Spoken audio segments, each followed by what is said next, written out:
The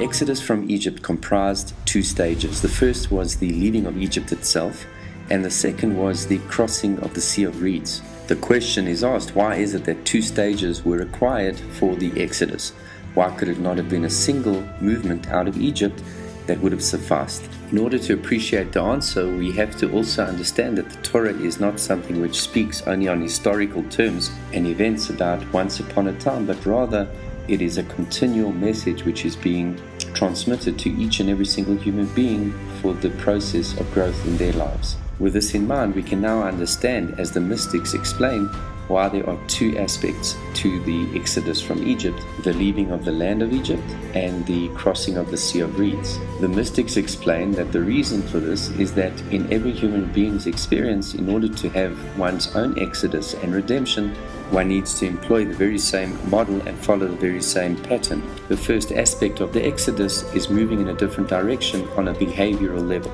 merely doing actions, sometimes even mindlessly, that are conducive to positive outcomes. This refers to a physical, mechanical, and external dimension of the human being, the area of our action which is under our control, and we're able to redirect it at any given moment. But this is only the first stage of the redemption, because if we're only taking our external action-based aspects of who we are without raising or elevating the inner part of who we are, then we are potentially still in Egypt within.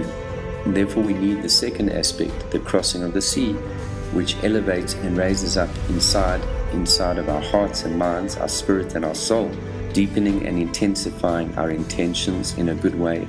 focusing our minds and hearts towards something positive and good, towards selflessness, towards commitment and devotion to higher goals, to greater ideals, adopting and embracing deeper wisdoms into our lives, things that are not just of an information nature,